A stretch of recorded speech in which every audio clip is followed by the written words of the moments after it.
Jeremy Marrero with the U.S. Marshals Office, thank you so much for talking with us. No problem. We're obviously going to talk about the case from earlier this week in Rochester, but before we do, want to just talk about you, how you got into the U.S. Marshals Office. Awesome. So I'm born and raised in Rochester, New York.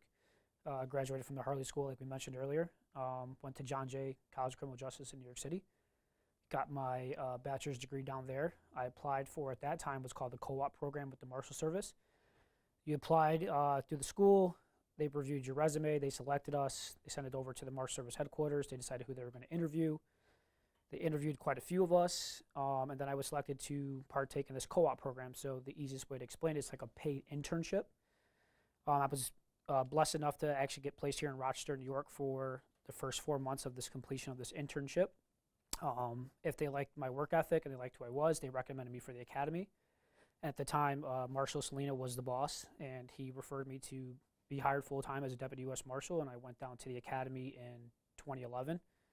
And I was first stationed in San Diego for 4 years, and then I was able to transfer back to Rochester, New York around 2015, and I've been here ever since. Is that rare in the U.S. Marshals Office that you can actually kind of navigate back to where you want to go, or in this case, your hometown? Yeah, specifically for Rochester being a smaller office, it's relatively hard to come back. I think there's only 8 of us currently here in Rochester, New York, so yeah, it's a little bit harder to come back to a smaller office. It seems like you were drawn to the U.S. Marshals Office early on. Where did that passion, that aspiration come from? So I've always had a passion for law enforcement, especially being, home. And I went to college, and I met another individual that was living in a dorm with me who was in the process for the Marshals Service.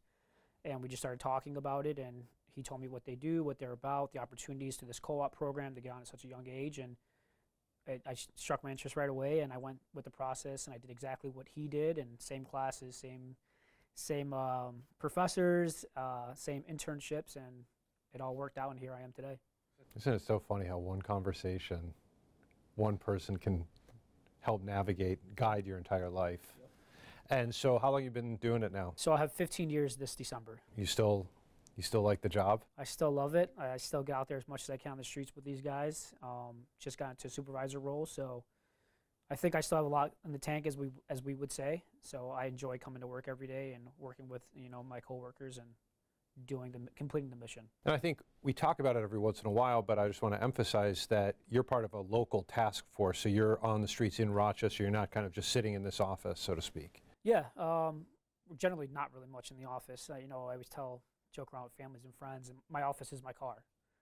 So everything is done in my car, laptop, air cards, and we're just constantly on the go from one case and arrest to the next case is how this task force works.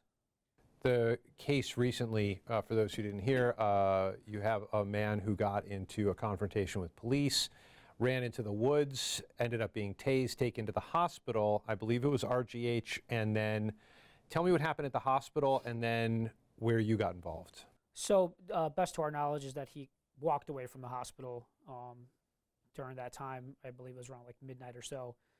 We have a great relationship with our local PDs here. Especially with Greece, who this case originated from. I received a phone call from the sergeant who covers their investigation unit. I was putting my kid on the bus, honestly, and here goes my phone ringing, and he says, "Hey, we need your help." And of course, he said, "Whatever you need, we'll be there right away." We met up, I think, around 9:30ish. We got the whole brief of the case, what happened, what information they have developed, and then we gave what we were going to do as far as assistance in the case. What kind of assistance did you provide? So we knew that he had walked out of the hospital, had very limited resources, and our suggestion was we were going to play the last known area, also reach out to individuals in the city to see if they had seen him. And that was one of our first steps that we took. We reached out to some individuals that were walking along 104 in Hudson. We received great information from this individual that led to the arrest within another 30 minutes of us being out there. So, in essence, it was basic police work at the end of the day, it sounds like. It wasn't anything, you didn't bring drones or anything to the party. So there was other activities going on, just touching on what the Marshals Service had done. But yes, Greece had a great command center. They had drones out there. They had their own uniforms. They were doing their own stuff. But as far as what the Marshals Service was doing, that was our initial plan, was to go out there, play the area that we knew he was last in, and do what we normally do. Go out and talk to people in the community, conduct interviews, and try to gather new information that will lead to the arrest. Do you find that you've made connections in the community that makes that easier in some cases, where you know who to talk to and they feel comfortable talking to you? Yeah, and I think we establish that relationship. We do quite a few community events here, and we show our faces more in the public, and we kind of build this bond with these individuals, and we go back, and it's just more than only call them and say, hey, do you have information on this case? Sometimes it's, hey, how are you doing today? What's going on?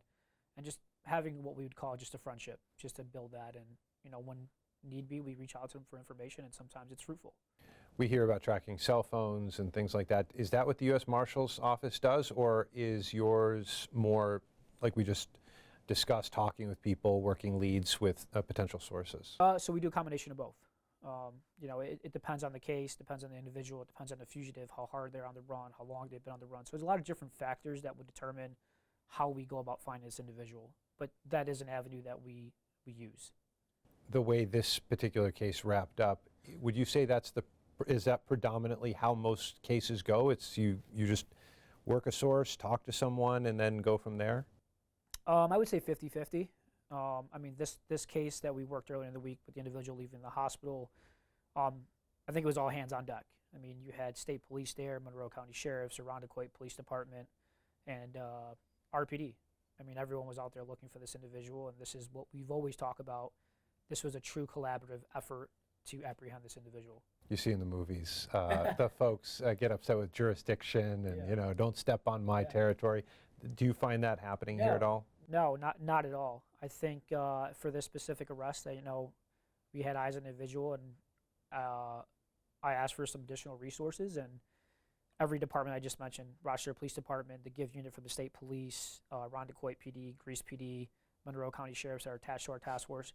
Everyone was there for the arrest within seconds. So I would say there's no issues at all. I think the partnerships here locally and within the county are tremendous, and you generally don't see that in other places. How was the arrest? How did that go down? Just walking down the sidewalk, what we would call an open air, just step out with the individual and took him into custody without incident. Was he surprised? A little bit, yep.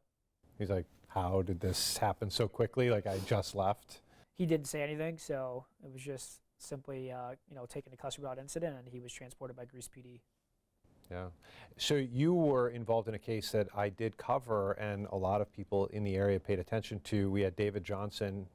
He was accused of lighting his wife on fire, and then he disappeared. And we later found out, according to Monroe County Sheriff's Office and others, that he had gone to, I believe, Jamaica, if I'm not mistaken, and ended up in Uganda. How did, again, I guess from a layman's perspective, how did you end up tracking him? That's one of those cases that, I said are different from other cases, right? He was on the run, I believe it was 2.5 years. So different tactics, once again, a lot of interviews, a lot of what we would call law enforcement techniques, not to get specific into them, but every individual leaves what I call, and I've mentioned this many times in interviews, is what we call breadcrumbs. And that's all we need. It's just another piece to the puzzle. We have the picture. Sometimes we're missing this piece that we'll get from this individual, and then we'll get another piece from this individual that they don't realize that they're giving it to us. And at the end, everything comes together. And that's how we were able to capture David Johnson in Uganda. It took a lot longer than any other case we've had, but at the end of the day, he was taken into custody without incident. Yeah, I think MCSO had said there was a Facebook picture or something like that. Eventually, I've got to think that social media helps you in some respects. Yeah, absolutely. There's a tip line through social media, and people post things. So it's always a technique. What was that like for you? Because you've been here for 15 years. This one took a long time. When you finally were able to apprehend Johnson, what was, do you still get feel reward from that? What was the emotion like when you found him and then arrested him? It's a sense of relief. I think it's something that's not on your mind anymore. I think I mentioned on the Lonsberry show, these cases just are not worked from 8 to 5. These cases are worked. Another individual on the task force from the county had the case, Sergeant Ott. We would text 9, 10 o'clock at night, and you say, "Hey, this came to my mind. What do you think about this avenue? What do you think about this interview? Or do you remember she saying this in this interview, or him saying this in an interview?" So these are cases that are consistently worked, not just 8 to 5. Once again, they're worked, 10 o'clock, 11 o'clock, midnight, come in weekends. and they do. I don't want to use the word pressure, but it's a lot on us because we want to see the end goal of the individual captured, especially for a crime like that was committed. So when we hear that he's taken into custody, and when we know that that's basically the end, our job is done. We completed our job, and it's a huge sense of relief that we were able to get him into custody for us and for the victims. I mean, we make a relationship, and we talk to these victims, and we just try to keep them updated as much as we can without giving too much. So we also have that relationship, and we know that that's going to bring a sense of closure to them as well. You went over to Uganda, if I'm not mistaken. I did. I'll ask the same question that I kind of asked before. What was that like for you to do that in person, and what was his reaction? It was a long flight. I'll start with that. It was, but it was worth it. It's one thing to see a picture of an individual that you're tracking, and then actually see him in person. One of the first things he said was, "Are you the one who read my case?" And I said, "Worked in a conjunction with someone else," and the same questions everyone else has. How did you find me? And it's a simple answer of, "This is what we do, and this is why we're good at it." But it's great to see the individual in custody, especially, I think I mentioned other interview. It's different continent. I mean, that's the first time I've ever had that, and to know that we had to work with local police in Uganda, and diplomatic security service. So it was something different. I don't know if I'll ever have that again, but it was definitely unique, and it was good to see him in person at the airport when we took custody of him. Everybody asked that question, how did you find me? I would say the ones that have been on the run for a while, or who think that they're pretty good at it. Yeah. Wow. How do you keep, having covered stories for years, it's tough because you get other stories, life happens. Do you set like something on your calendar, say like, hey, remember to look into this case? Like, how do you make sure that you not just keep an eye on it, but continue to work on it? This is where the task force comes into play. The other task force officers from Rochester Police Department, Monroe County Sheriffs, parole, state police. So a lot of these cases are assigned to specific individuals, and we meet once a week, and we talk about the cases. So, and we try to come up with different ideas that come from other task force officers. So these cases never go cold, specifically within this task force. Or if someone's, we're outstanding still, we'll talk about them on our next meeting on Monday. And if they're still outstanding that week, we bring it up again. So we do a very, very good job here of, keeping track of these cases and making sure that progress is being done, whether it's, a little bit of progress or it's a lot. So, but there's always a check and balances as far as what cases are being worked. Yeah, that's smart, because if it was just individual, sometimes you'd be like, oh my goodness, I haven't checked in on that in a while. Yeah. I don't know how we do it, but we keep it in mind, and we just keep going at it. Yeah, I mean, my impression, I'm not, blowing smoke here, but it's very hard to elude the U.S. Marshal's Office. I mean, that's the word that I keep getting. There's a tenacity there, and eventually someone makes a mistake or something slips through the cracks. And I don't know if that's kind of your impression as well. Yeah, no, and I'll speak highly of our team once again. Everyone here has what I call a drive and dedication to this unit. There's no one here that simply says, I just want to come 8 to 5 and get an undercover car and go home. No, everyone here is dedicated to these cases, whether it's just an assault shooting, whether it's a homicide, or whether it's an individual that lit his wife on fire. Every case is worked with the same amount of drive and dedication to put that individual in the handcuffs. Are there any cases that have eluded you that you think about that you would like to have solved right now? Knock on wood real quick. No. Honestly, we have captured, David Johnson was a long one. We are part of the Irondequoit homicide suspect that was located in Dominican Republic.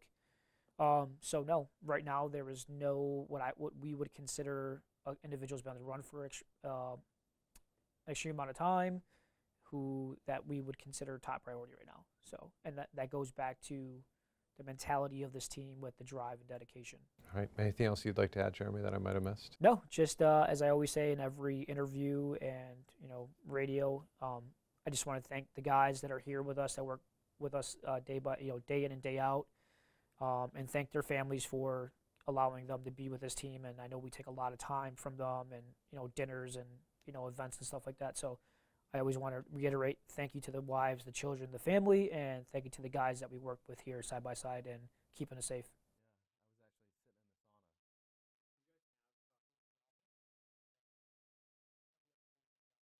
Now, Michael Daly with the U.S. Marshals Office. Thank you so much for joining us as well. No problem. So you worked on the most recent case. From your vantage point, after the suspect left the hospital, when did you get the call?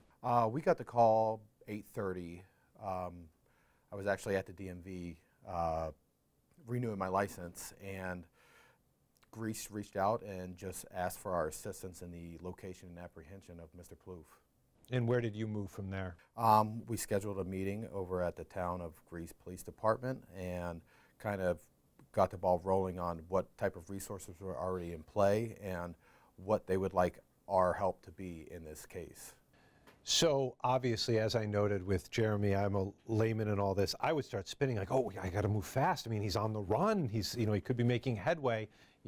It seems like it's much more coordinated. You go. Is that just a confidence that you built over time as an organization? Like, we know what steps to take and we're not going to be erratic here. Yeah, I mean, I think everybody's first thought is we need to start moving and let's hit the ground running. But I think that the most important part is to kind of calm down, take a deep breath, and figure out what things are already in motion. And after we figured that out, we kind of knew the city, knew the spots we'd like to check, and just old-fashioned police work and talking to people on the street, and that came to be very fruitful for us. What tools does the U.S. Marshals Office and the folks in the office bring to the table that perhaps isn't brought to the table by other law enforcement agencies, or maybe not at the same level? Well, just being out there every day, we know the ins and outs of the city, where these little pockets of where people gather and just hang out, and just hot spots around the city where we can talk to individuals on the streets and that are familiar with our face. That's interesting. So, I mean, you are out there. Do you worry about your own safety? I mean, that thought always crosses your mind, but I mean, we work with a bunch of guys that always have our back, and are always right around the corner, and we're never out there alone. So, yeah, that thought crosses our minds, but I don't think we let that play a part in our day-to-day work. So obviously you cited your interactions with the community as a plus, something you bring to the table. Is there also additional training or a specific type of experience that the Marshal's Office usually brings that perhaps aren't at the local level? Yeah, I mean, we have a big collaborative training that we try to do on a monthly basis. We have guys from all agencies, local and federal, that kind of collaborate and put on training that some of these local task force officers are not able to get working with their local agencies. Give me an example. Just like Jeremy stated earlier with our open air operations, local agencies aren't doing the type of trainings and apprehensions that we make, how we coordinate them and how we put them into play. So in this particular case, that was put into play and it went to plan, I'm guessing, because there was no... I think it went very smoothly. Like Jeremy said, we work with these guys on a regular basis, on a daily basis, and the open air operations that we conduct are practiced and trained monthly. We do them a lot. So yes, the apprehension went very smoothly. And if, so you probably look at if a suspect goes one way or does this, you've played out that scenario in all likelihood. I mean, as well as we can. All apprehensions are kind of fluid and are subject to change, so we kind of react, and luckily we've worked with these guys on the local side, and they know we kind of think the same, so things went smoothly and we react, and things were good. Are a vast majority like that, do you find, of apprehensions? Yeah, I find in my experience that I've been working with the task force that we are pretty fluid and very, very successful in the operations that we conduct. I talked with Jeremy about his trip out to Uganda to apprehend David Johnson, who was accused of lighting his wife on fire. You were involved in a case that involved travel as well. You had a couple who were working out of California. They're accused of shipping cocaine and fentanyl into our area. They were supposed to show up. They did not, and it turns out that you guys found them in Trinidad and Tobago. I mean, again, I don't know how specific you can get, but how do you go about tracking someone who's already been able to leave the country like that? I mean, partnering with some of our federal agencies were very helpful. You know, we were able to find out that they were in possession of some forged documents, and through our investigation, we were able to isolate a specific area in Trinidad and Tobago, and we contacted some of our local liaisons that are partners with the locals in that area, and we kind of sent them a lead, and they ran with it, and were able to apprehend these individuals fairly quickly. Did you travel out there for that? We did not travel down to Trinidad, but we were sent down to Miami, Florida, where we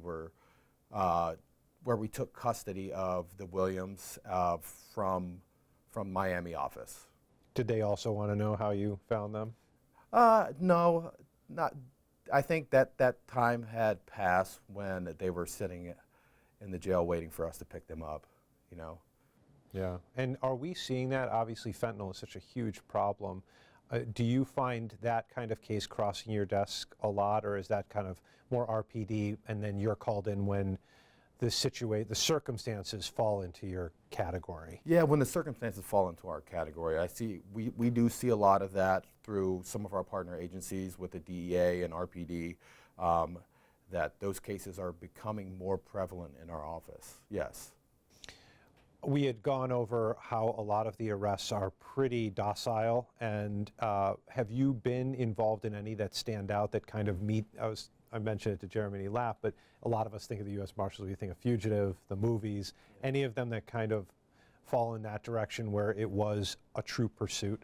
Oh, I mean, we've had short little pursuits, but nothing that I can remember that has been too dangerous, and that just goes to the guys we work with and the training that we have. You know, we are very successful at making our apprehensions and making them quick. You grew up in Georgia, lived in West Virginia, you applied for U.S. Marshals, and they said, you're going to Rochester, New York. How has that been for you? I mean, at first it was a culture shock, you know. The people up here are very different. The climate is different. But, you know, over the past 6 years, I've found my niche, and I feel like this is home now, you know. And I look forward into finishing my career out up here. The one thing that I keep hearing, even since I've walked in the door, is how you all lean on each other, that this feels like a very cohesive unit. Does that just happen naturally because of the dangers of the job and you feel like you have to rely on them, or do you do things outside of work or in work to help solidify that bond? Well, I mean, it's easy when you have a bunch of individuals that are like-minded. First of all, you know, we all have that drive. We all work cohesively together, and that makes the work side easy. But yes, we hang out outside of work. These guys have come to my kids' birthday parties.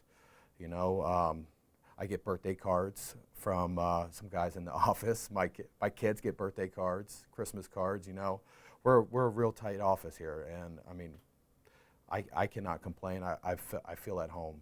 I feel like I've got a tight family here. Do you have to take training or work on a conscious level to make sure that you see the person you're pursuing as a person? Because I would think it just becomes, there's a certain aspect of any job that becomes a job, and it's like, well, this is the name that we're pursuing. Does it help that you're out in the community talking with people? How do you manage to keep that connection? Just doing it, you know, just not letting the job become a job. You know, these are individuals, and even talking to people post-arrest is a big thing. You know, we treat them with respect, and I think it's a two-way street, and 9 times out of 10, we get that same respect back. Would you recommend, I'm sure you've spoken with high schoolers before, or even folks in college pursuing a job, is this something, you've got 6 years experience in Rochester now, is this something that you would recommend? Oh, absolutely. This is the oldest federal law enforcement agency around, you know, and I think we are the premier law enforcement agency. We are good at our jobs, and I would recommend this to any young people out there looking to get into the law enforcement field.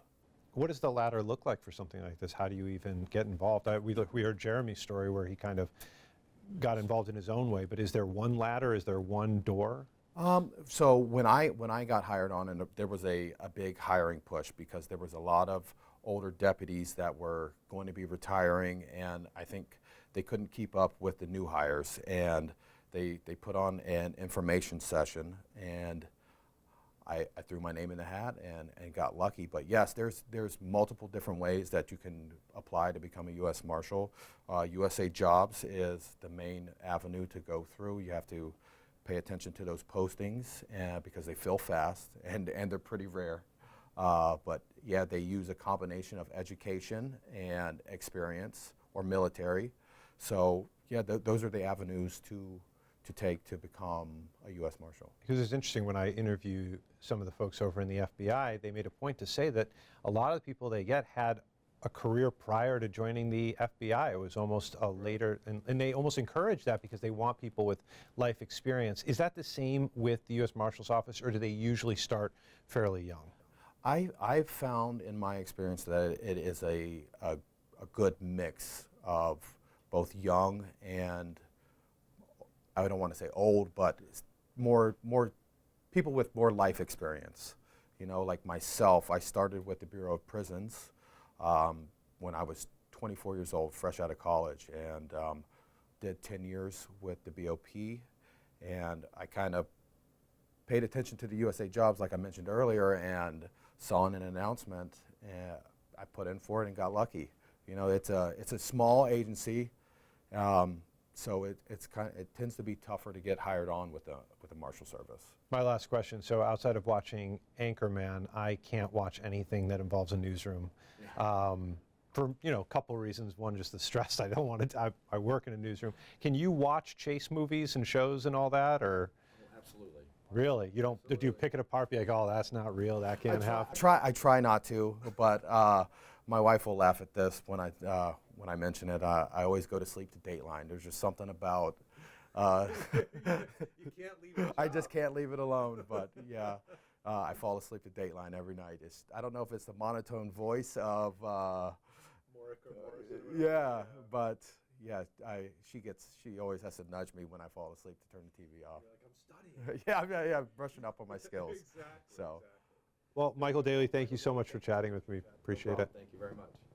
Get the Rochester First streaming app today for everything you love from News 8 On Demand, plus exclusive shows you won't see anywhere else. Search ROC and download for free on Roku, Amazon Fire, and Apple TV.